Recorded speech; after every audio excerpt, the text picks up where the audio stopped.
नमस्कार मित्रों, आप सबको संकल्प द रिजोल्यूशन क्लासेज में स्वागत है। आज हम लोग नेक्स्ट वीडियो की तरफ चलेंगे।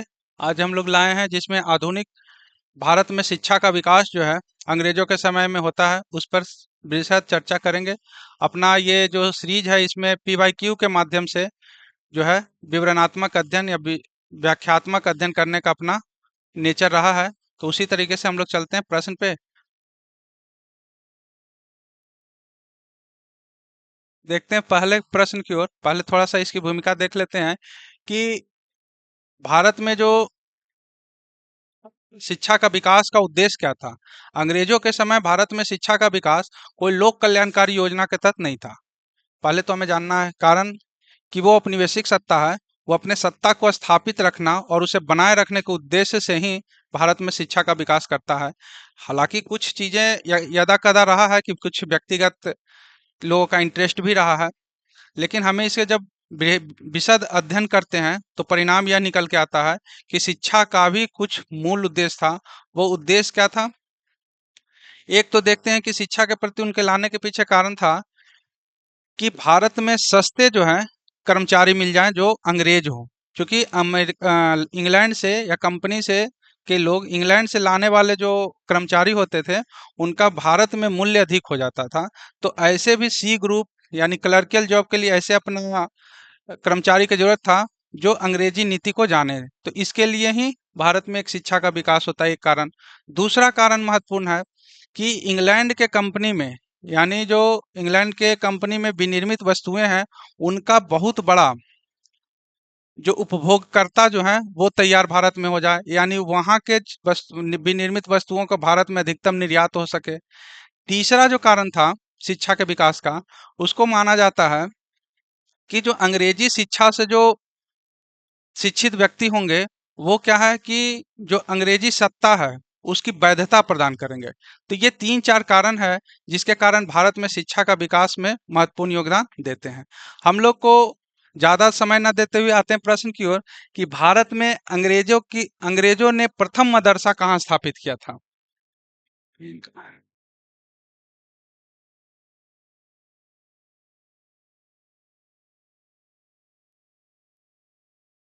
तो देखते हैं कि प्रथम मदरसा का स्थापना कहाँ किया था? कलकत्ता में।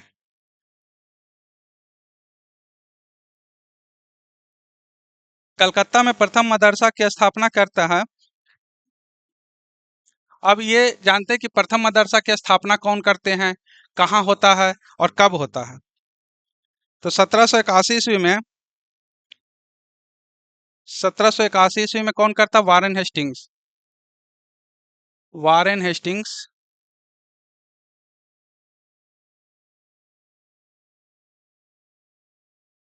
भारत में यानी बंगाल में ये हुआ था, कलकत्ता में। कलकत्ता में प्रथम मदरसा की स्थापना होता है। ठीक है। तो दो तीन फैक्ट है। एक तो 1781 याद रखना है, कब हुआ है? 1781 में। किसके द्वारा हुआ है? तो वारेन हेस्टिंग्स के द्वारा हुआ है। उद्देश्य क्या था कि इसके पूर्व जो सत्ता है किसके हाथों में था? सत्ता का जो केंद्र था वो मुस्लिम शासकों के हाथ में था और जो शासन व्यवस्था था वो अरबी और फारसी भाषा में था। तो अरबी और फारसी का ज्ञान सबको मिले यानी अंग्रेजों को मिले, इसलिए उन्होंने ये प्रथम बार मदरसा की स्थापना किए थे कलकत्ता में। चलते हैं दूसरे प्रश्न की ओर कि बंगाल की एशियाटिक सोसाइटी की स्थापना वारेन हेस्टिंग्स के काल में हुआ और उसने सर विलियम जोन्स के पक्ष में उक्त विद्वत संस्था की अध्यक्षता का प्रस्ताव अस्वीकार कर दिया था।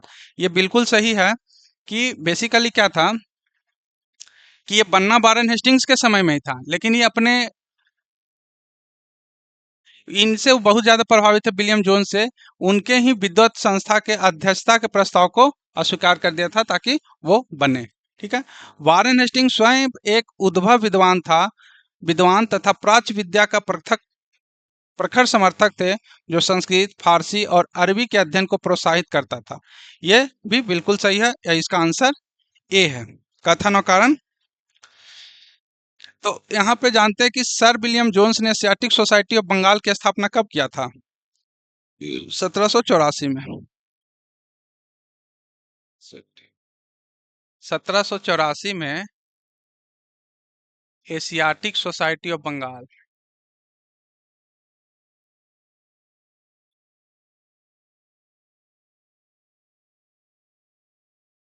ऑफ बंगाल की स्थापना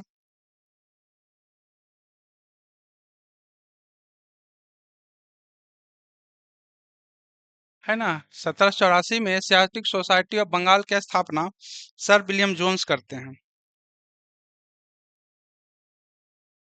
कौन करते हैं? Sir William Jones.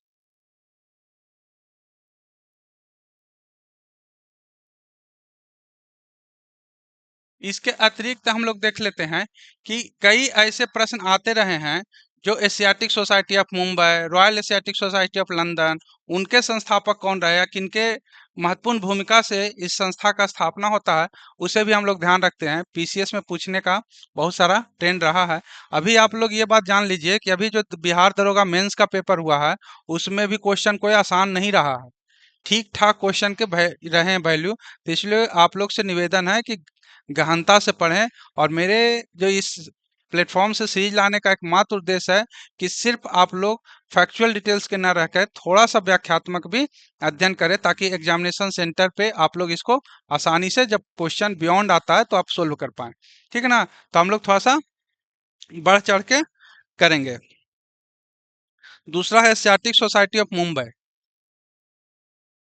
एशियाटिक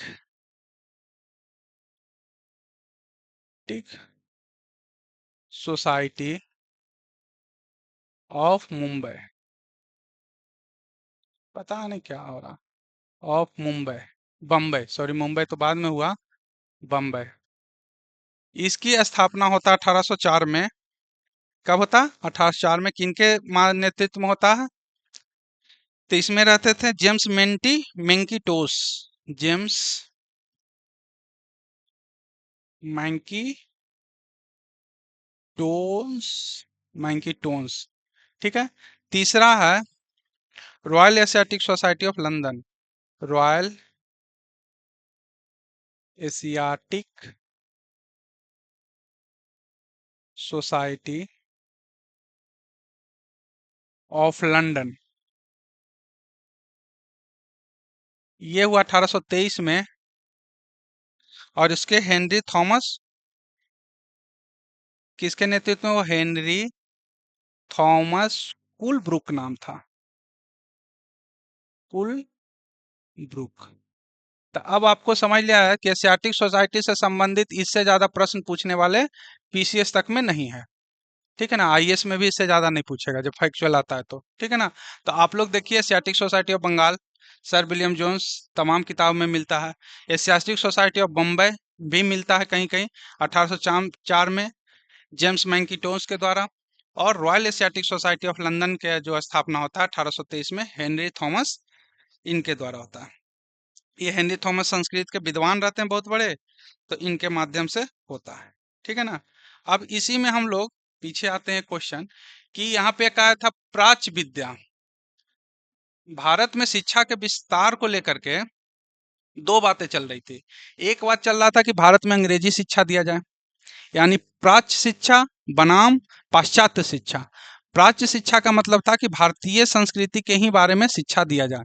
कुछ एक विचार के मतलब मानना था कि उनका उद्देश्य था कि भारतीय शिक्षा यानी भारतीय जो अध्ययन सामग्री है, यानी भारतीय के जो रीति नीति है या कानून व्यवस्था है, यहाँ के रीति रिवाज है, उसके बारे में अध्ययन व्यापक हो, ताकि 1857 जैसे क्रांति न हो पाए और अपने औपनिवेशिक हित को साधते रहें। ठीक है। प्राच्य विद्या में ये चल रहा था। तो प्राच्य विद्या और पाश्चात्य विद्या दो विद्या था। पाश्चात्य में था कि भारत में अंग्रेजी शिक्षा का लाया जाए, और अंग्रेजी शिक्षा लाने के पीछे के जो मूल मकसद जो हमने पूर्व में 3 कारण बताए हैं, वो कारण था चूंकि मैकाले जो इसके मुख्य कर्ता धर्ता रहे पाश्चात्य शिक्षा का, Lord William Bentinck Lord Macaulay के माध्यम से भारत में पाश्चात्य शिक्षा का कीलें ठोक दी। तो उसका जो मकसद, उनका जो स्टेटमेंट रहा है कि भारत में जो शिक्षा का विकास इस तरह से हो कि भारतीय जो है रंग रूप से तो भारतीय हों, लेकिन आचार विचार स्वभाव से इंग्लैंड के हो जाए, यानी ब्रिटिश हो। ऐसा दूसरा उनका यह भी कहना है, वो प्राच्य विद्या को यानी भारतीय विद्या को इस हे नजरिया से देखते थे। उनका कहना था मैकाले का कि इंग्लैंड के एक अच्छे पुस्तकालय के किसी एक लाइब्रेरी के एक रैक में जितने पुस्तक में ज्ञान है, उतना संपूर्ण भारतीय जो है शिक्षा का ज्ञान का तुलनात्मक अध्ययन किए थे। ठीक है ना, यानी उस भारत के संपूर्ण शिक्षा जगत का तुलना जो है वहां के एक अलमारी के रखे पुस्तकों से की गई थी। मैकाले का ऐसा कहना था। तो पाश्चात्य जो प्राच्य विद्या के जो प्रणेता थे, उनमें थे, यदि पूछे बाद में, प्राच्य आधा च य,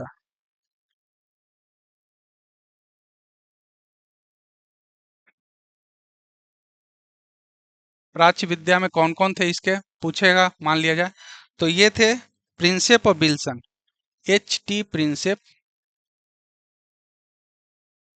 प्लस विल्सन। ये जो थे पुराने कंपनी के कर्मचारी लोग थे जो इस तरह के शिक्षा की बात करते थे। दूसरा जो दल था पाश्चात्य शिक्षा के समर्थक थे, जो इंग्लैंड आधुनिक शिक्षा के समर्थक थे। इंग्लैंड के पाश्चात्य शिक्षा के समर्थक, पाश्चात्य विद्या लिख लेते हैं, ठीक है। इनमें कौन कौन थे, तो मुनरो एलिफिस्टन थे। मुनरो से आप लोग पहले भी रैयतवाड़ी व्यवस्था से जुड़े चीजों में ध्यान रखे होंगे। एलिफिस्टन मुंबई में थे, ये भी रैयतवाड़ी से थे। एलिफिस्टन जो थे पाश्चात्य विद्या का समर्थक थे, और इनका सपोर्टर थे कौन, मैकाले, लॉर्ड मैकाले।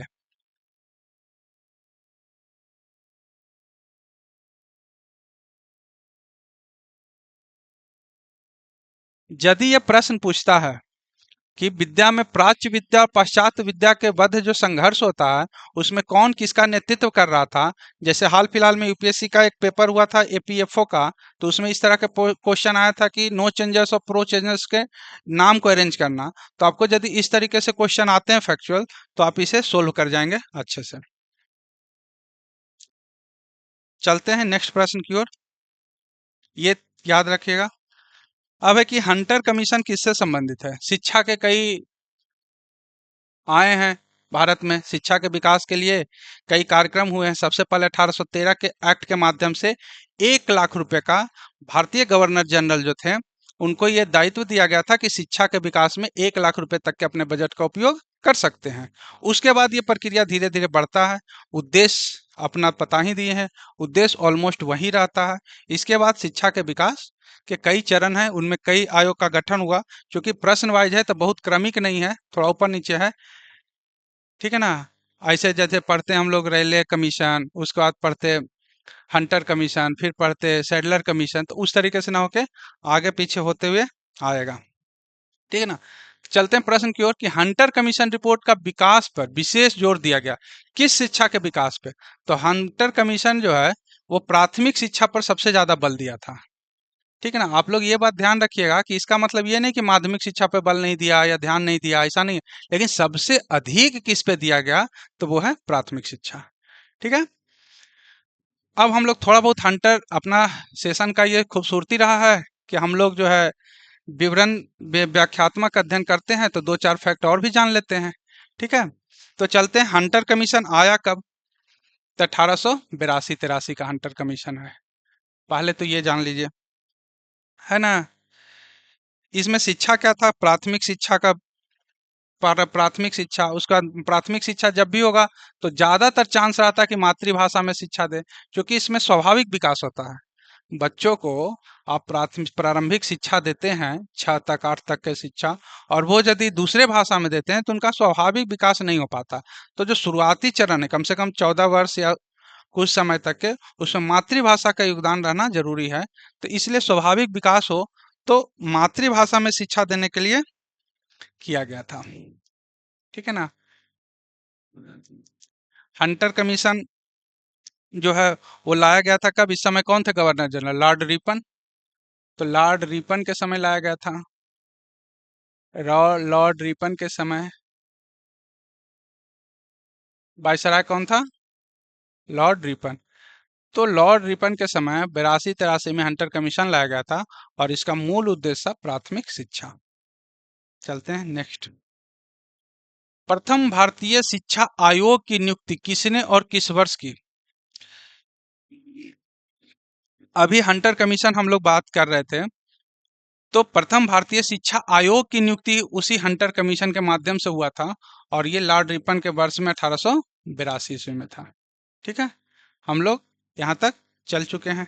अब चलते हैं नेक्स्ट क्वेश्चन की ओर। वही बात है कि उस जो हंटर कमीशन में एक प्रावधान था, एक सिफारिश था कि भारतीय शिक्षा आयोग की नियुक्ति होगी। ये प्रथम बात कहा गया था हंटर कमीशन में, और हंटर कमीशन के समय वायसराय लॉर्ड रिपन थे, हम लोग जानते ही हैं। कार्य उसका जो हंटर कमीशन का 1882-83 रहा है, तो 1882 यहाँ पे। ठीक है, चलते हैं नेक्स्ट क्वेश्चन की ओर। नेशनल काउंसिल ऑफ एजुकेशन की स्थापना, नेशनल काउंसिल ऑफ एजुकेशन की स्थापना जो है 15 अगस्त 1906 को होता है। ठीक है, राष्ट्रीय शिक्षा क्षेत्र में रंगपुर नेशनल स्कूल का स्थापना होता है। वहीं ये बात चल के चलती है, रंगपुर में जो बैठक होता है, मीटिंग होता है, उसमें एक काउंसिल बनाने की बात चलती है और यही काउंसिल जो बन के नेशनल काउंसिल ऑफ एजुकेशन बनता है। और इसका समय होता है 15 अगस्त 1906। सैडलर आयोग किससे संबंधित है? बड़ा नॉर्मल क्वेश्चन है। अभी सैडलर आयोग कब का है तो शिक्षा से। कब का है? 1917 का, है ना। तो सैंडलर आयोग सैंडलर के नेतृत्व में आया था, 1917 में है। ये जो है इंटरमीडिएट एजुकेशन पर बहुत जोर दिया था। सैंडलर आयोग जो है, देख लेते हैं, 1917 में सैंडलर के नेतृत्व में भारत में शिक्षा संबंधित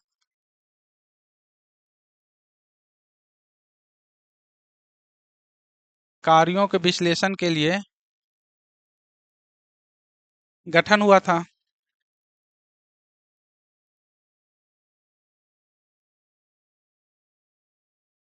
ये सैंडलर आयोग की खूबसूरती है कि इसमें 2 भारतीयों को भी सदस्य बनाया गया था। तो कई बार प्रश्न पूछते रहता है कि सैंडलर आयोग जब हुआ था तो उसमें 2 भारतीय थे, कौन कौन? तो 2 भारतीयों में एक आशुतोष जी थे। भारतीय सदस्य कौन कौन थे? आशुतोष मुखर्जी, आशुतोष मुखर्जी। दूसरे हैं जियाउद्दीन, डॉक्टर जियाउद्दीन अहमद, जियाउद्दीन अहमद। ठीक है ना। तो 2 लोग थे, कौन कौन भारतीय सदस्य? तो सैंडलर आयोग में 2 भारतीय सदस्य रहे हैं, एक आशुतोष मुखर्जी, दूसरा जियाउद्दीन अहमद। अब ये सैंडलर आयोग जो है माध्यमिक शिक्षा, जिसको इंटरमीडिएट शिक्षा पर ज्यादा बल देता। कौन से शिक्षा पर? माध्यमिक। अभी हम लोग हंटर कमीशन किस में? प्राथमिक शिक्षा पर सबसे ज्यादा जोर देता है। इसका मतलब ये नहीं कि अन्य पे नहीं ध्यान देता है, लेकिन मूल जो उसका रहता है तो वो रहता है प्राथमिक शिक्षा। सैंडलर आयोग का मूल जो है वो माध्यमिक शिक्षा पे है। माध्यमिक शिक्षा क्षेत्र के विकास पर सर्वाधिक बल दिया, है ना। इसके अलावा महिला शिक्षा, ठीक है, वो सब आगे प्रश्न आते जाएगा, हम लोग चर्चा करते रहेंगे। इसके कुछ प्रावधान भी हम लोग देख लेते हैं। सैंडलर आयोग के प्रावधान ये लिख लिए होंगे, आशुतोष मुखर्जी, जियाउद्दीन अहमद। प्रावधान इधर लिख लेते हैं हम लोग। पहले तो इंटरमीडिएट एजुकेशन, है ना। इंटरमीडिएट कक्षा जो है कॉलेज से अलग किया गया,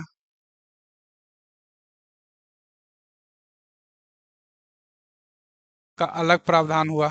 ठीक है। दूसरा जो रहता है इंटरमीडिएट एजुकेशन, स्नातक स्तर पर त्रिवर्षीय, स्नातक त्रिवर्षीय किया गया। 3 वर्ष का स्नातक जैसे अभी होता है, अब तो चतुर्वर्षीय हो गया, लेकिन त्रिवर्षीय स्नातक है ना। सबसे मजे की बात है कि आप लोग ज्यादा यहाँ बिहार को देखने वाले हैं, क्योंकि सबसे करीब में परीक्षा जो है बिहार का है। तो इसमें ये जान लीजिए कि सैंडलर आयोग के सिफारिश पे ही पटना विश्वविद्यालय की स्थापना 1917 में होता है। तो ये पटना को भी देख लेते हैं।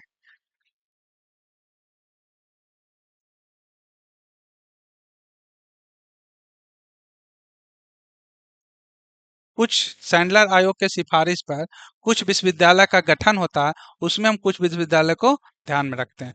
तो क्या है, पटना में 1917 सैंडलर आयोग के सिफारिश पर है ना, पटना विश्वविद्यालय। दूसरा बनारस 1916।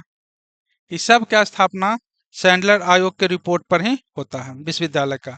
अलीगढ़, लखनऊ, अलीगढ़ 1920 में, लखनऊ, इन सब का स्थापना सैंडलर आयोग के ही सिफारिश पर होता है, सैंडलर आयोग के रिपोर्ट के आधार पे किया जाता है। चलते हैं नेक्स्ट क्वेश्चन की ओर।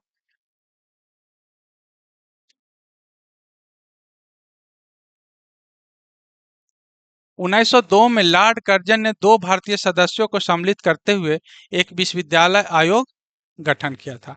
तो 1902 में लॉर्ड कर्जन के समय आया था रैले कमीशन। क्या नाम था उसको? Raleigh commission. थॉमस रैले की अध्यक्षता में, थॉमस रैले की अध्यक्षता में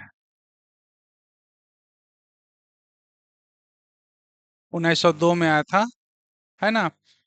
इसमें दो लोग थे, एक तो सैयद हुसैन बिलग्रामी थे और दूसरा थे गुरुदास बनर्जी। दो, अच्छा।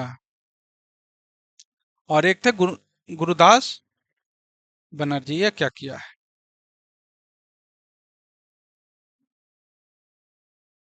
देख लेते हैं। सुरेंद्र नाथ गोपाल कृष्ण गोखले, सैयद हुसैन बिलग्रामी और गुरदास बनर्जी। ठीक है, यानी आंसर इसका डी है। ठीक है।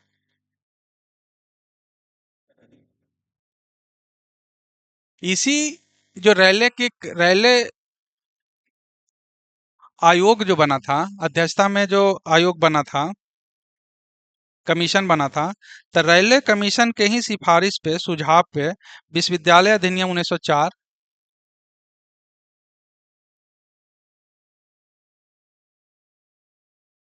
अधिनियम 1904 का गठन हुआ था।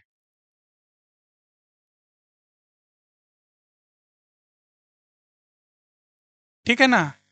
तो रैले की अध्यक्षता में 1902 में लॉर्ड कर्जन ने दो भारतीय सदस्यों को सम्मिलित करते हुए एक विश्वविद्यालय आयोग गठन किया था। ये विश्वविद्यालय आयोग जो था, विश्वविद्यालय अधिनियम 1904 का गठन हुआ था। ठीक है ना। और इसमें जो दो भारतीय सदस्य थे, सैयद हुसैन बिलग्रामी और न्यायमूर्ति गुरुदास बनर्जी। सैंडलर आयोग में भी दो भारतीय थे, रैले कमीशन में भी दो थे, है ना। तो ये सब हम लोग ध्यान रखेंगे। ये बहुत डीपली अध्ययन है। ठीक है ना। साधारण पुस्तकों में, साधारण कह के ये नहीं करना चाहता हूँ मैं, लेकिन अन्य जो पुस्तक है मार्केट में, जो बच्चे ज्यादा प्रैक्टिस के ज्यादा देखते हैं, उनमें कई फैक्ट जो है मिसिंग है। और चूंकि अब थोड़ा सा परीक्षा के गहराई अधिक हो गया है, तो आप लोग की तैयारी में भी थोड़ी बहुत तो गहराई होनी ही चाहिए। खास करके अभी वर्तमान में जितने भी आप लोग एग्जाम दिए बिहार वाले, चाहे एईडीओ हो, बीपीएससी हो, या फिर बिहार दरोगा हो, तो आप लोग भी अपने आंख नाक कान खोल करके चीजों को गहनता से अध्ययन करने का अभ्यास करिए। ठीक है। चलते हैं नेक्स्ट प्रश्न की ओर। हमारे प्रश्न है अगले, कि लॉर्ड मैकाले संबंधित थे। अभी हम लोग बताए हैं प्राच्य विद्या, पाश्चात्य विद्या, है ना, पाश्चात्य पाश्चात्य शिक्षा कैसे। तो लॉर्ड मैकाले शिक्षा से थे, तो अंग्रेजी शिक्षा के समर्थक थे, पाश्चात्य शिक्षा के ये समर्थक थे। ठीक है।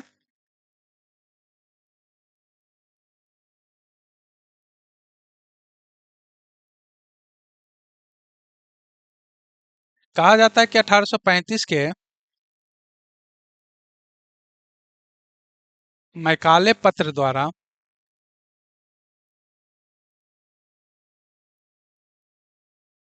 मैकाले पत्र के माध्यम से भारत में अंग्रेजी शिक्षा की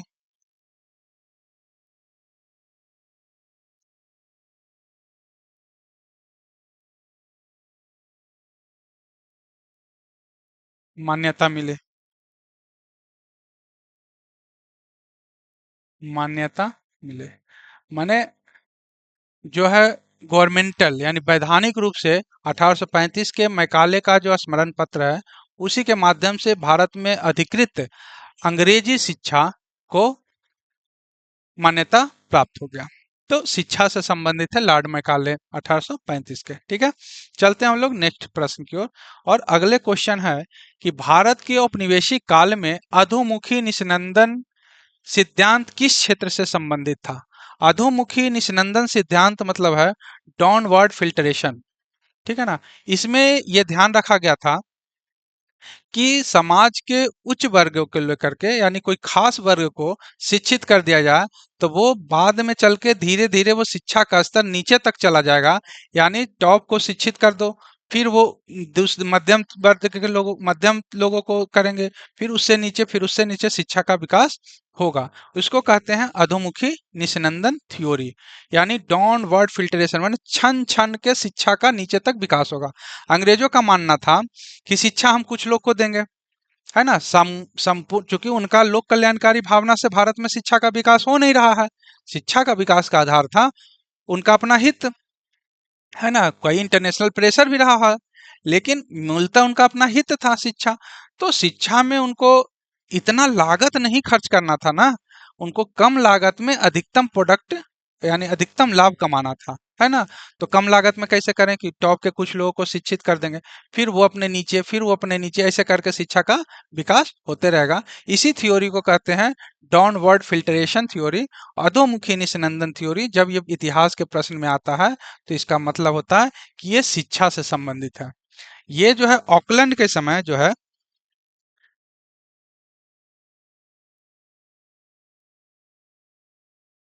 ऑकलैंड के समय शिक्षा का विकास सब अधोमुखी निस्यंदन थ्योरी का।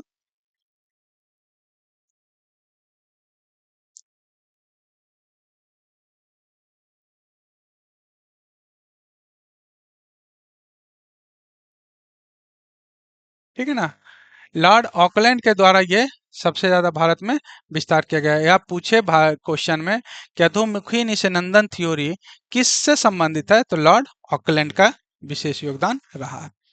अब हम एक चीज यहाँ से शिक्षा में एक और चीज देख लेते हैं कि क्या सोच रहा था, कुछ सोचा था भूल गया। चलिए कोई नहीं, ठीक है, चलिए आगे यदि ध्यान आ जाता है तो फिर बोलूंगा। चलते हैं नेक्स्ट प्रश्न की ओर कि भारत में आधुनिक शिक्षा प्रणाली की नींव किसने रखी? भारत में आधुनिक शिक्षा प्रणाली की नींव किसने पढ़ी? तो 1835 के मैकाले के स्मरण पत्र से। अभी हम लोग इसका चर्चा चूंकि पहले कर चुके हैं, है ना, कि 1835 के मैकाले, इस समय गवर्नर जनरल कौन था? लॉर्ड विलियम बेंटिंक था, हम लोग जानते ही हैं, है ना। तो लॉर्ड विलियम बेंटिंक के समय जो है मैकाले का स्मरण पत्र से आधुनिक शिक्षा प्रणाली की नींव पड़ी है। ठीक है, चलते हैं नेक्स्ट। हंटर आयोग देखे ही, अभी प्राथमिक शिक्षा से था। 1813 का चार्टर अधिनियम में पहली बार 1 लाख रुपए शिक्षा के क्षेत्र में गवर्नर जनरल को खर्च करने का अधिकार दिया गया। ठीक है, 1854 के वुड डिस्पैच है ना। 1854 के वुड डिस्पैच जो है, ये भारत में शिक्षा का मैग्ना कार्टा कहा जाता है।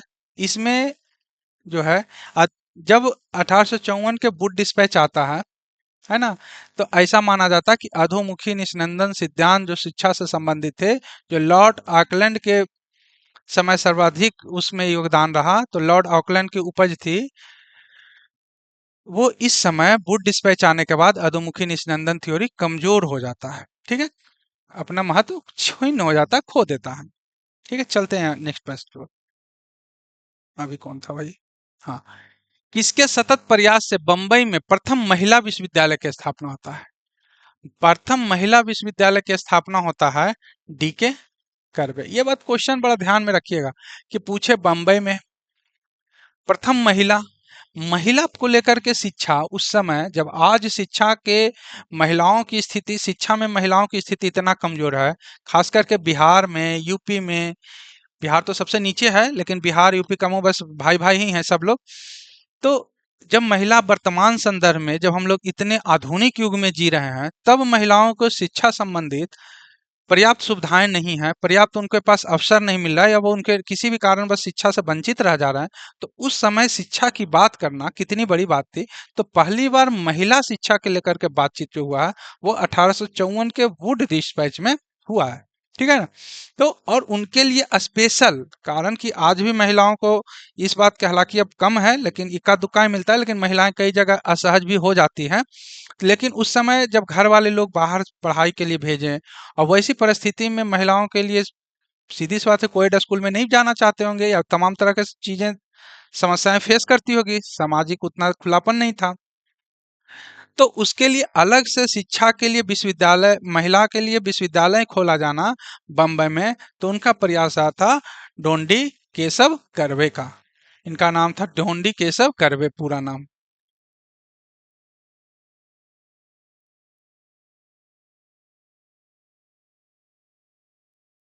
चलते हैं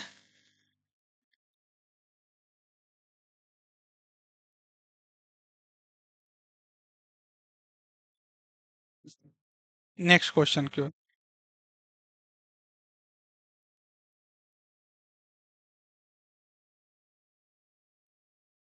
अबे पेरिस में रॉयल एशियाटिक सोसाइटी, अभी हम लोगों ने रॉयल एशियाटिक सोसाइटी लंदन पढ़े हैं, है ना? लेकिन पेरिस में ध्यान रखिएगा, एशियाटिक सोसाइटी ऑफ बंगाल पढ़ लिया, एशियाटिक सोसाइटी ऑफ बम्बई पढ़ लिया, एशियाटिक सोसाइटी ऑफ लंदन पढ़ लिया, है ना?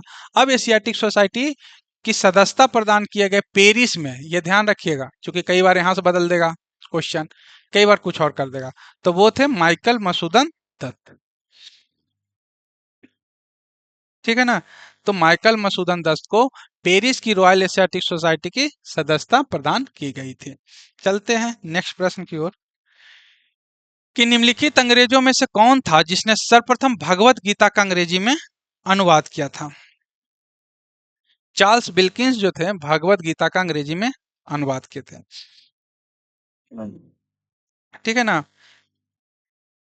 ये एशियाटिक सोसाइटी ऑफ बंगाल के सदस्य भी थे। ठीक है।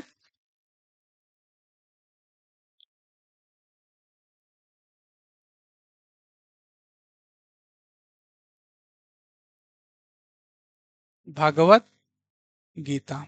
ठीक है। यहीं पे देखते हैं, दो और भी कुछ नाम है। विलियम जोन्स जो है अभिज्ञान शकुंतलम का, अभिज्ञान शकुंतलम कालिदास का लिखा हुआ है, नाटक है शायद, क्योंकि हमें साहित्य रहा नहीं तो थोड़ा कंफ्यूजन भी हो जाता है। अभिज्ञान शकुंतलम रहा है। ठीक है ना? गीत गोविंद जयदेव का लिखा हुआ है, विलियम जोन्स, इसी का भी अंग्रेजी अनुवाद किए थे। गीत गोविंद, गीत गोविंद का अंग्रेजी अनुवाद कौन किए थे? William Jones. भगवत गीता और हितोपदेश का अनुवाद किए थे बिल्किंस। ठीक है।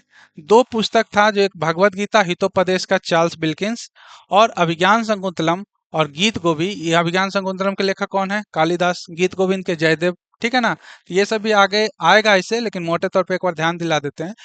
तो ये किसने किया है? चार्ल्स बिल्किंस ने।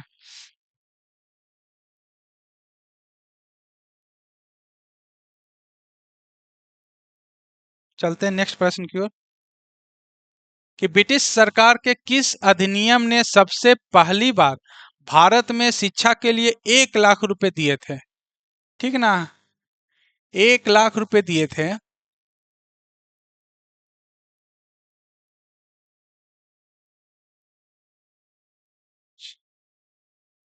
ब्रिटिश सरकार के किस अधिनियम ने सबसे पहली बार भारत में शिक्षा के लिए 1 लाख रुपए दिए थे? तो वो कब दिए थे? 1813 के चार्टर अधिनियम। अभी हम लोगों ने इसका बात चर्चा कर चुके हैं, तो इस पे विशेष चर्चा करने की आवश्यकता नहीं है। ठीक है ना? चलते हैं अगले प्रश्न की ओर, कि डेक्कन एजुकेशन सोसाइटी की स्थापना किसने किया था? अब हम लोग जानते हैं कि डेक्कन एजुकेशन सोसाइटी की स्थापना कौन किए थे? तिलक, प्लस अगारकर भी थे, चिपलुकर भी थे, है ना? कब हुआ था? 1884 में। ये ईयर भी जानना, चूंकि कई बार कर देते हैं। आगरकर, वी के चिपलुकर, चिपलूनकर।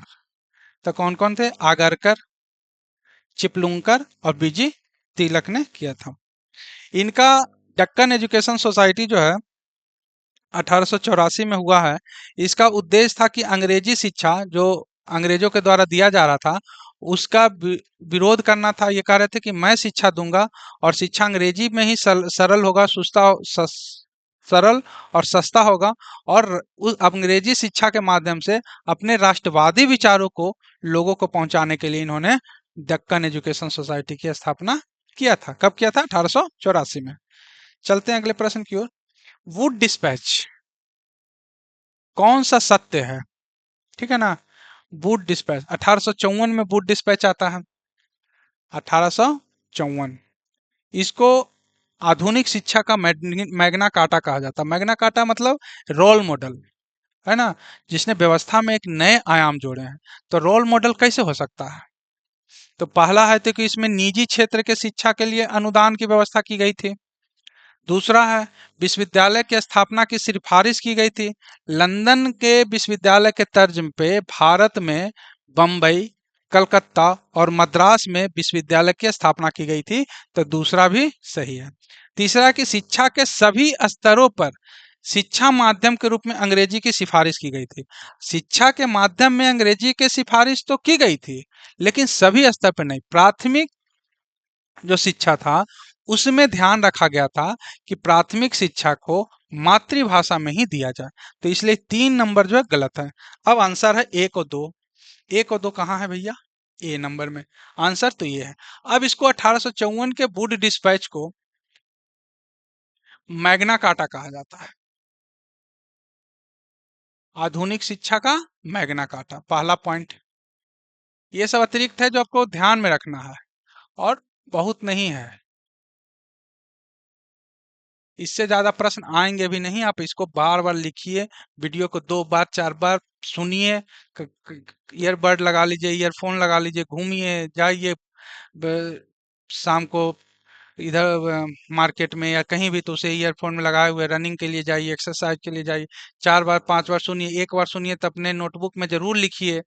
इसके साथ साथ जो है प्रीवियस ईयर क्वेश्चन का जो संकलन आता है अरिहंत में, उसका उसको आप लोग जाके बनाइए।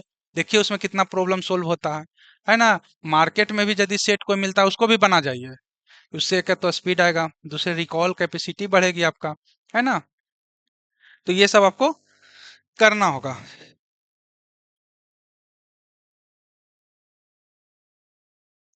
तो बूट डिस्पैच क्यों कहते हैं? ये समय गवर्नर जनरल कौन था 54 में? डलहौजी। डलहौजी के समय आया था। डलहौजी वायसराय रहेगा, governor general, sorry, governor general है। इसमें जो वुड डिस्पैच के अनुच्छेद की संख्या थी 100। कुल अनुच्छेद किसमें था? इसमें 100 सिफारिशें थी। उसमें कुछ महत्वपूर्ण है कि सरकार पाश्चात्य शिक्षा,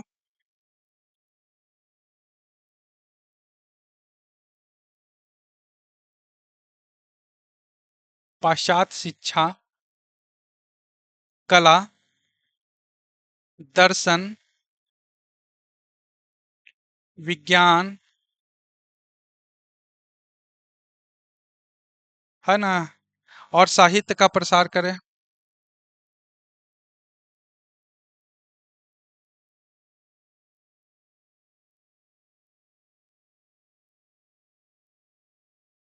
ठीक है ना।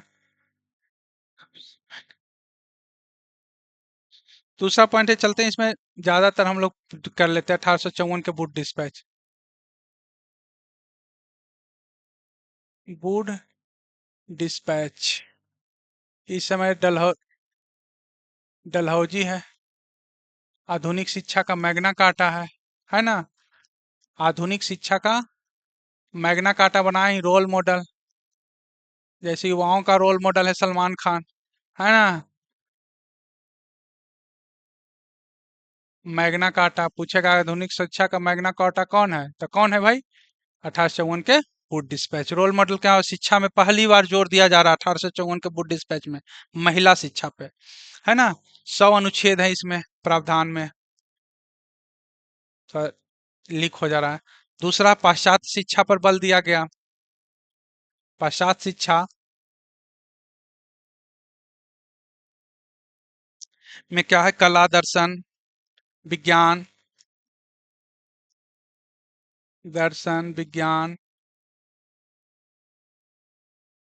ठीक है, और साहित्य का प्रसार करें, पाश्चात्य साहित्य।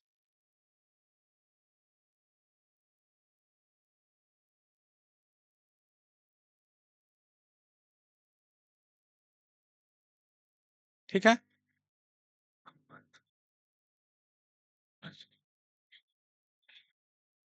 ठीक है। अगले प्रश्न की ओर चलते हैं, इसी में चलते हैं कि इसमें कहा गया था कि उच्च शिक्षा का माध्यम माध्यम अंग्रेजी हो,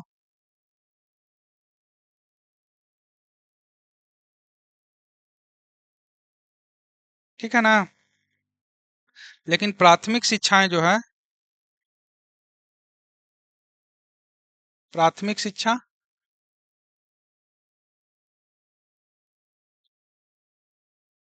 मातृभाषा में हो। फिर कहा गया है कि इसके बाद प्राथमिक शिक्षा के बाद क्या होगा? इंटरमीडिएट कॉलेजिएट का स्थापना 1854 के वुड एक्ट से होता है ना। उसमें कहा गया कि एंग्लो और मातृभाषा के मिक्स भाषा में प्रयोग हो। उच्च शिक्षा के बाद सिर्फ अंग्रेजी में कहा गया था, इसलिए वो पॉइंट कट रहा था, है ना। फिर नेक्स्ट है महिला शिक्षा, अध्यापक के प्रशिक्षण पर चलिए। महिला शिक्षा पर पहली बार बात किए गए थे। महिला शिक्षा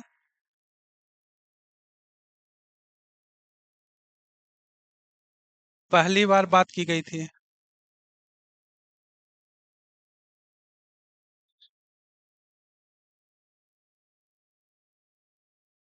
ठीक है ना।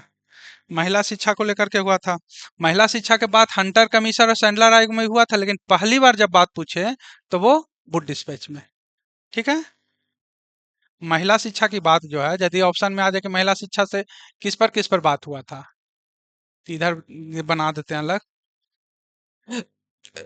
1854 का वुड डिस्पैच, है ना। दूसरा,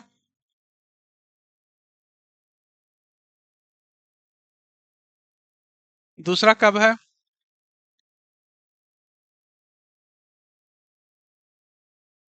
हंटर कमीशन।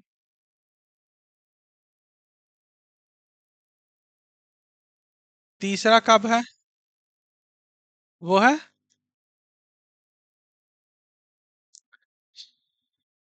सैंडलर आयोग।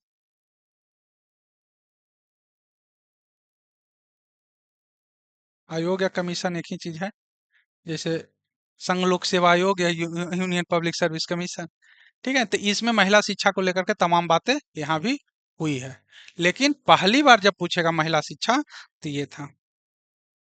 लंदन विश्वविद्यालय के तर्ज पे,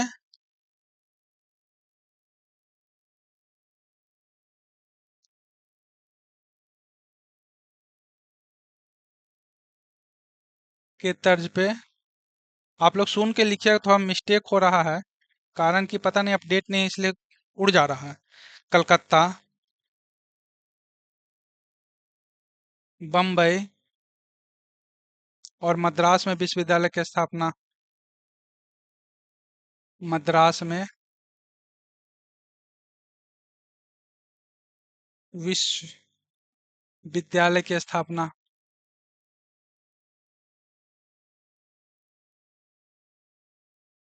ठीक है, एक और महत्वपूर्ण पॉइंट है, इसी के तर्ज पे ना, इसके बाद ही भारत में दक्कन एजुकेशन सोसाइटी की स्थापना होता है। फिर बेंथुन कॉलेज की स्थापना होता है, महिला शिक्षा से लेकर के है, तो वो भी हम लोग देख लेते हैं। ठीक है, आप लोग लिख लिए होंगे, थोड़ा डिलीट करना पड़ेगा। ठीक है, स्क्रीनशॉट ले लीजिए। ठीक है, और हट जाऊं? ठीक है, चलते हैं।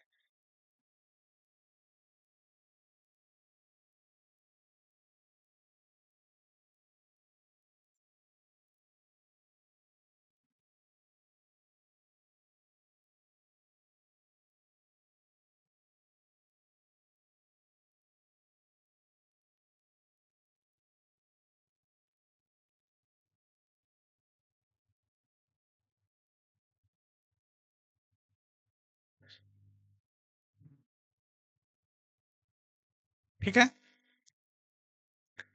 इसमें कि बेंथुन के प्रयास से महिला पाठशाला की स्थापना हुआ था, जेई बेंथन नाम था इनका।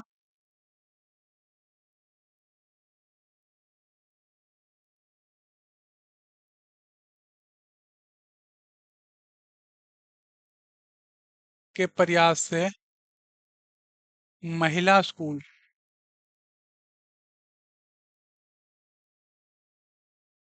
महिला पाठशाला की स्थापना।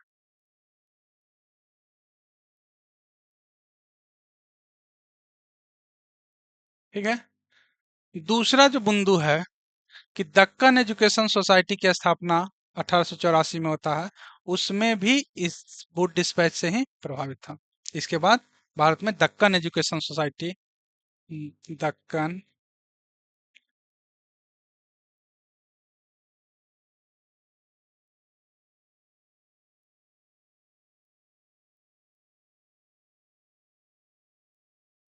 फिर शिक्षा में निजी निवेश का भी प्रावधान इसमें किया गया था। शिक्षा के क्षेत्र में निजी प्रयासों को प्रोत्साहन देने के लिए।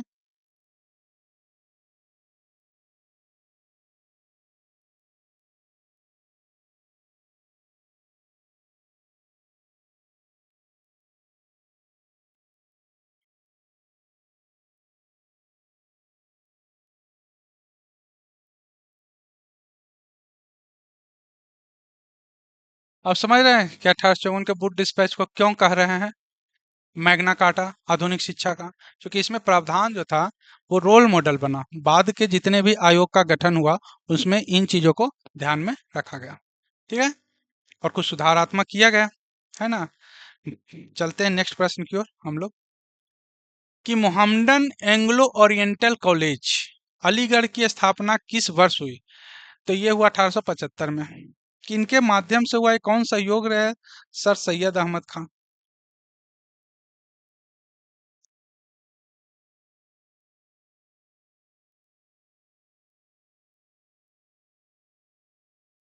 ठीक है ना।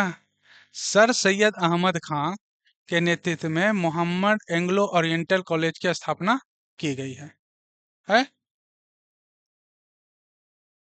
अब इसमें कुछ हम लोग प्रश्न जो है अतिरिक्त देखते हैं।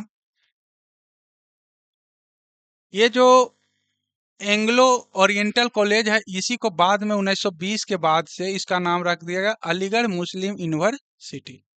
ठीक है ना। अब देखते हैं कि इसके संस्थापक थे ये, उद्घाटन कौन किया था? Lord Lytton.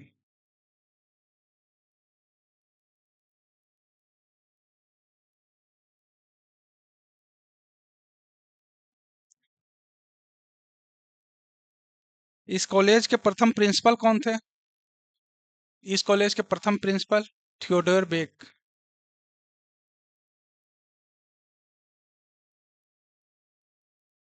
थियोडेर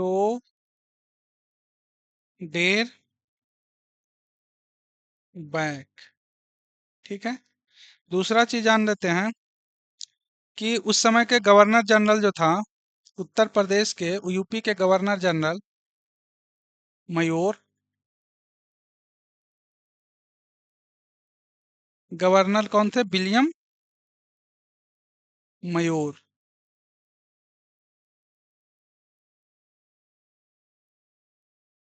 विलियम मयूर ने भूमि प्रदान किया था।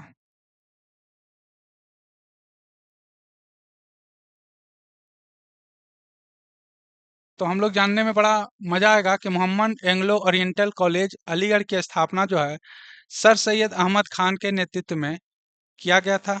इसके उद्घाटनकर्ता लॉर्ड लिटन थे, और इसके जो प्रथम प्रिंसिपल हैं वो, उनका नाम था थियोडोर बैक। ठीक है। इसके लिए जो भूमि उपलब्ध कराया गया था वो उस समय यूपी के गवर्नर मयोर थे, उन्होंने भूमि उपलब्ध करवाया था। इसका उद्देश्य था मुस्लिमों को पाश्चात्य शिक्षा की तरफ भेजना और अंग्रेजों को खुश खुश करना। ठीक है ना। दोनों देख सकते हैं, लेकिन एक ज्यादा अच्छा रखिए। कुछ कई जगह लिखता है कि अंग्रेजों के तरफदारी करना, चूंकि उन्हें आगे चल के फूट डालो शासन करो, इस तरह की तमाम नीतियां। दूसरी था कि मुस्लिमों में आधुनिक शिक्षा का विकास हो, इसलिए सर सैयद अहमद खान ने ऐसा प्रयास किया था। ठीक है, कब हुआ था? तो 1875 में। हम लोग इतना फैक्ट जानेंगे। अभी कोई क्वेश्चन देख रहे थे, किसी में थियोडोर बैक हाल फिलहाल में ही क्वेश्चन पूछा है, तो ये आप लोग नोटिस करिएगा, ध्यान रखिएगा। 1920 में इसका नामकरण कर दिया गया एएमयू, अलीगढ़ मुस्लिम यूनिवर्सिटी। ठीक है ना, आपका अलीगढ़ में ही स्थित है, जाना हुआ ही होगा किन्हीं का। अब डेविड हेयर और अलेक्जेंडर डफ के साथ मिलकर किसने कलकत्ता में हिंदू कॉलेज की स्थापना की? एक तो हिंदू कॉलेज दिल्ली में है, लेकिन बात कलकत्ता हिंदू कॉलेज की हो रही है। तो ये थे हमारे राजा राम मोहन राय। कब किए थे? 1817 में। ठीक ना, ये इसलिए इस भी ध्यान में रखते हैं कि इतिहास के बच्चों को कालक्रम सजाने का भी जो है आदत रहना चाहिए, क्योंकि परीक्षा में पूछने का इस तरह का नेचर रहा है ना। तो हमें इसका भी ध्यान और नियमित अभ्यास से हो जाएगा, बहुत जटिल नहीं है। ऐसा नहीं बहुत भंडार है, कुछ नहीं है, बहुत सतही है। कुछ याद करेंगे, धीरे धीरे याद हो जाएगा। ठीक है ना, जो बाद में चल के यही हिंदू कॉलेज है, इसको बाद में प्रेसिडेंसी कॉलेज बोला जाता है। प्रेसिडेंसी कॉलेज, प्रेसिडेंसी कॉलेज के नाम से जाना जाता है। माना जाता है क्या, यदि पूछेगा कि पाश्चात्य पद्धति पर उच्च शिक्षा देने वाला प्रथम कॉलेज कौन था? पाश्चात्य पद्धति पर उच्च शिक्षा देने वाले प्रथम कॉलेज,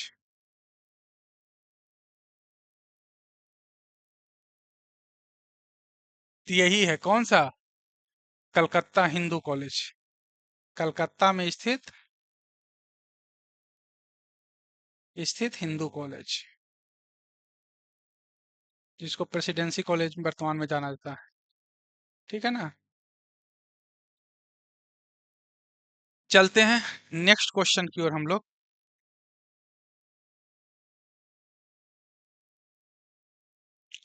कि भारत में औपनिवेशिक शासन के दौरान शैक्षिक संस्थाओं के संदर्भ में विचार करें। ठीक है, कर लेते हैं विचार, अपना विचार ही करना है। तो कुछ फैक्ट है जो शायद अभी चर्चा किए हैं कि नहीं, ध्यान में नहीं, लेकिन क्या राय कराते हैं। ठीक है, तो देखते हैं कि बनारस में संस्कृत कॉलेज की स्थापना किसने किया था? तो बनारस में संस्कृत कॉलेज की स्थापना किसने किया था? विलियम जोन्स नहीं किए थे, जोनाथन डंकन किए थे। कौन किए थे? Jonathan Duncan.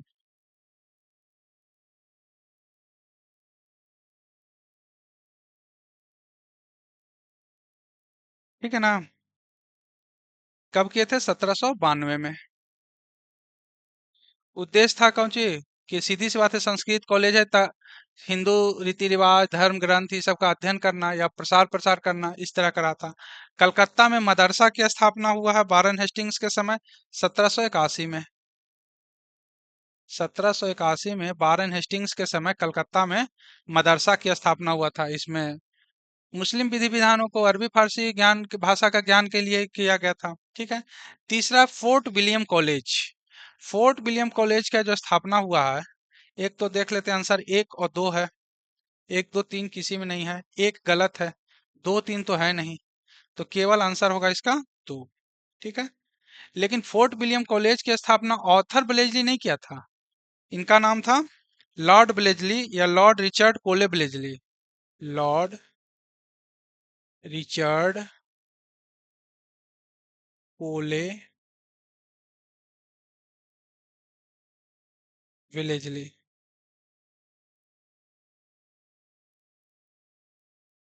थे ब्लेजली ही, लेकिन ऑर्थर ब्लेजली नहीं था। अब इस तरह के क्वेश्चन में कई बार ऑप्शन सपोर्ट करता है, तो ऑप्शन में देखिए कि इसमें दो तीन है ही नहीं। यदि दो तीन रहता तो हो सके एग्जामिनेशन सेंटर में कंफ्यूज कर जाते हैं, क्योंकि एक बार का ये पूछा हुआ क्वेश्चन है 2018 का यूपीएससी प्री में। तो ये संभावना बनता है कि जब पीसीएस में ये क्वेश्चन पूछे तो ऑप्शन में दो तीन दोनों डाल दे। तो आप लोग को यह ध्यान रखना है कि ऑथर ब्लेजली जो है और लॉर्ड ब्लेजली अंतर है, अलग अलग लोग हैं, ठीक है ना। तो ये ऑथर ब्लेजली है। फोर्ट विलियम कॉलेज की स्थापना कलकत्ता में हुआ था। इसका उद्देश्य था कि जो इंग्लैंड से सिविल सेवक आते थे भारत में, जो सिविल सेवक न सिर्फ ना कह के इसको कोई जो गैर सैन्य अधिकारी आते थे, उनको यहाँ प्रशिक्षण का प्रावधान किया गया था। कहाँ था ये? फोर्ट विलियम कॉलेज कलकत्ता में है। फोर्ट विलियम कॉलेज कहाँ था? कलकत्ता में। असैनिक जो अधिकारी आते थे उनका प्रशिक्षण यहाँ रखा गया था, जो बड़ा जल्दी ही बंद हो गया था। ये स्थापना 1800 में था, ठीक है ना। Fort William college 1800, Calcutta Madrasa 1781 और बनारस में संस्कृत कॉलेज की स्थापना जोनाथन डंकन 1792 में किए थे। ठीक है, चलते हैं अगले प्रश्न की ओर। ब्लेजली ने कलकत्ता में फोर्ट विलियम कॉलेज की स्थापना की थी, वही क्वेश्चन फिर से आ गया। फोर्ट विलियम कॉलेज की स्थापना का उद्देश्य क्या था? तो इसको देखते हैं। इसका उद्देश्य था, वह लंदन स्थित बोर्ड ऑफ डायरेक्टर में ऐसा करने के लिए कहा था, पता नहीं कहा था नहीं कहा था, आगे चलते हैं। वह भारत में मध्य ज्ञान के प्रति अभिरुचि पुनः जागृत करता करता चाहता था, पता नहीं, हम मिस प्रिंटिंग हुआ, कुछ गलत ही है। वह मिशनरी तथा उसके सहयोगियों को रोजगार प्रदान करना चाहता था, ये भी गलत बिल्कुल। वह ब्रिटिश नागरिक को भारत में प्रशासन हेतु प्रशिक्षित करना चाहता था, ये बिल्कुल सही, यही आंसर है, ये भी अब शक के दायरे से बाहर हो गया। फोर्ट विलियम कॉलेज की स्थापना कब हुआ था? 1800 ईस्वी में। किसके माध्यम से हुआ था? लॉर्ड ब्लेजली, ऑथर ब्लेजली नहीं था। कौन था? लॉर्ड ब्लेजली, ये ध्यान रखिएगा, ठीक है ना। देखिए बाद में वही क्वेश्चन पूछ दिया, 18 का आईएएस में जो क्वेश्चन पूछा वो क्वेश्चन 20 के भी यूपीएससी में रहा, आईएएस के एग्जाम में रहा, यूपीएससी के एग्जाम में रहा है ना। तो हमें ऐसा ध्यान रखना है, अब जब 2 बार ये यूपीएससी पूछ चुका है तो पीसीएस तो समझ ही रहे हैं क्या करेगा। चलते हैं नेक्स्ट क्वेश्चन की ओर कि निम्नलिखित में से किसने भारतीय विश्वविद्यालय में धार्मिक शिक्षा के प्रबल रूप से वकालत किए थे? ये कौन हो सकते हैं? महामना जी, मदन मोहन मालवीय। बनारस हिंदू यूनिवर्सिटी की स्थापना भी इन्होंने किया था, ठीक है, 1916 में स्थापना हुआ था। अबे बनारस हिंदू विश्वविद्यालय का शिलान्यास, हाँ शिलान्यास कौन करेंगे? तो वहां उस समय का जो गवर्नर थे लॉर्ड हार्डिंग, इन्होंने इसका शिलान्यास किया था। इसका हुआ था शिलान्यास कब? 1916 में।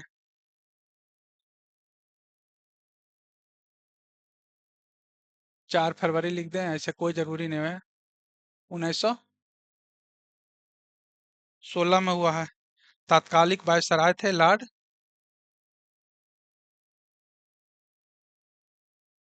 हार्डिंग।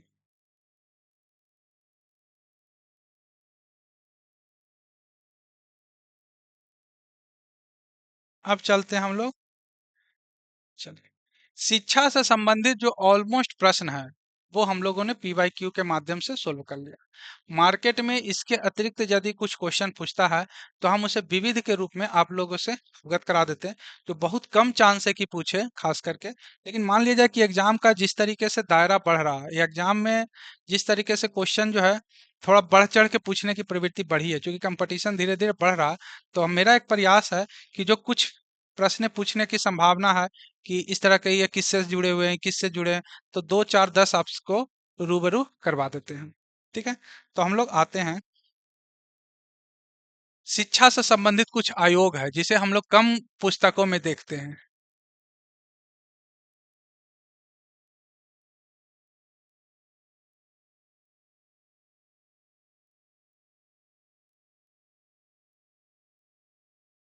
कौन है भाई?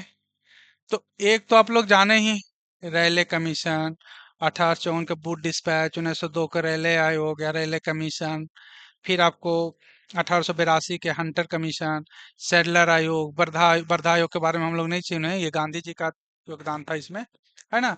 तो इस तरह के कुछ चीजों को हम लोग जो है, जैसे वर्धा पूछे, वर्धा आयोग किससे संबंधित है, तो इस तरह के भी क्वेश्चन पूछ सकता है। तो कुछ इंपॉर्टेंट अन्य फैक्ट है जो अभी तक क्वेश्चन कम पूछा है या नहीं के बराबर पूछा है, हम उसे फिर से समाहित करने के लिए डाल रहे हैं इसमें, तो आप लोग ध्यान दीजिएगा। एक है इंच केप आयोग, पूछेगा इंच केप आयोग या कमीशन, ये भी शिक्षा से जुड़ा हुआ है, ठीक है ना। और ये कब का है? 1923 के लॉर्ड रीडिंग के समय है। रीडिंग, ठीक है। इंच केप आयोग, दूसरा आयोग है हार्टोग, हार्टोग समिति, हार्टोग समिति, ये भी शिक्षा से संबंधित है। ये कब का हार्टोग समिति? 1929 के लॉर्ड इरविन, लॉर्ड इरविन के समय का। तीसरा जो महत्वपूर्ण है वो है वर्धा। हाँ, हार्टोग जो है ये भी प्राथमिक शिक्षा से है, ये ध्यान रखना है।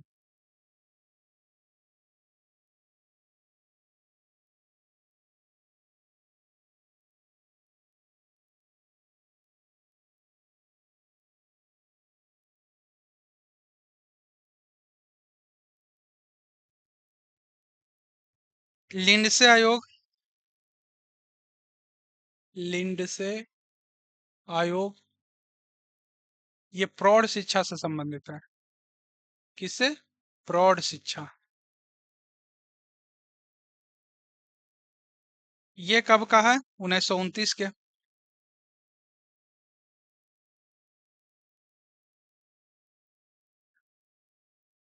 वायसराय कौन रहेगा? उस समय भी लॉर्ड इरविन रहेगा।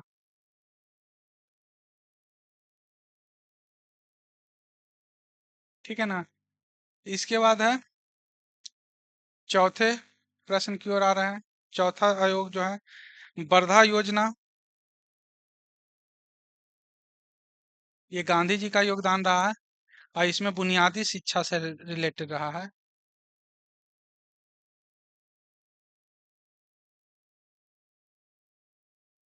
1937, महात्मा गांधी।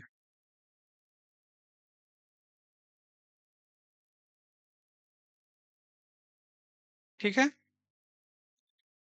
इसमें सात, इसके कुछ प्रावधान है। 7 से 14 वर्ष, 7 से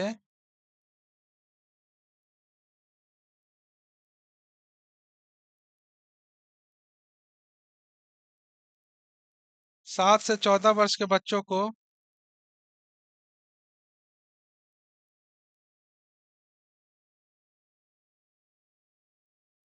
निशुल्क और अनिवार्य शिक्षा की व्यवस्था।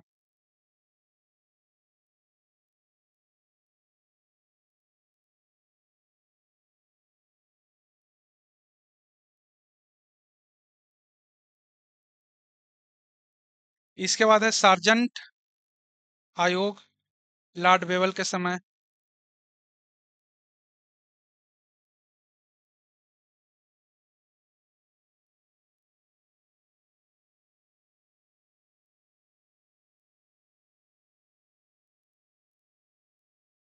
सार्जेंट आयोग कब का है? 1944 का। उस समय गवर्नर वायसराय कौन रहा था? Lord Wavell.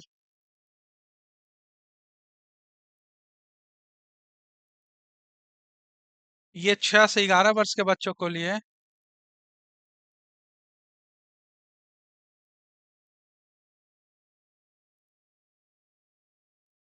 इसके बच्चों के लिए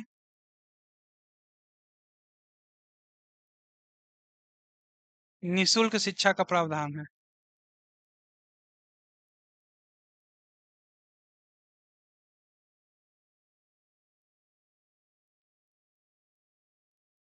ठीक है। इसके बाद देश आजाद हो जाता है, फिर राधा कृष्णन आयोग का गठन होता है और उनके अनुसार भारत की शिक्षा नीति तय होती है। ठीक है।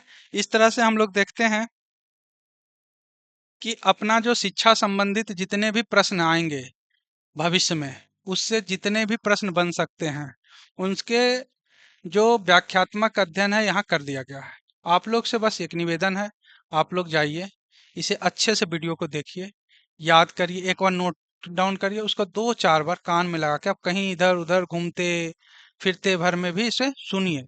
उसके बाद देखिए इसका क्या रिजल्ट होता है। उसका मार्केट के जितना भी शिक्षा संबंधित प्रश्न है इतिहास में, उसको जाके एक बार सोल्व करके देखिए। ठीक है। अब चलते नहीं, अच्छा, आज हम लोग का क्लास यहीं तक है। आप सबको एक बार पुनः धन्यवाद ज्ञापित करता हूँ। इसके साथ-साथ मैं यह आपको ध्यान करा देता हूँ कि इससे संबंधित जो आप हमारे जो चैनल है, इस चैनल को लाइक करें, शेयर करें और सब्सक्राइब करें। अपने दोस्तों को बीच में भी ये चीज़ फैलाएँ। ये अपना यूट्यूब का चैनल का क्यूआर कोड है, जिसे आप स्कैन करते मेरे यूट्यूब चैनल पर आएँगे। दूसरा जो है, इससे संबंधित जो आपका पीडीएफ प्राप्त करना है, तो हमारे टेलीग्राम का क्यूआर कोड है, जिससे आप स्कैन करके पीडीएफ प्राप्त कर सकते हैं।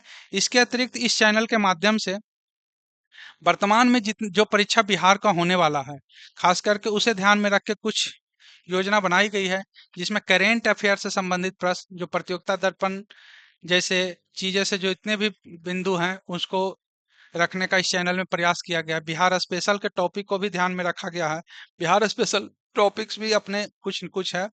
पीडी को लेकर के प्रतियोगिता दर्पण संबंधित जितने भी करेंट हैं, उस करेंट को भी स्थान दिया गया और अपने चैनल पे अपलोड है। आगे चल के 2-4 दिनों में या 10 दिनों के अंदर सारे अपलोड कर दिए जाएंगे। आप सब इसका लाभ उठाएं और अपने दोस्तों को भी लाभ उठाने के लिए प्रेरित करें। आप सबका बहुत बहुत धन्यवाद।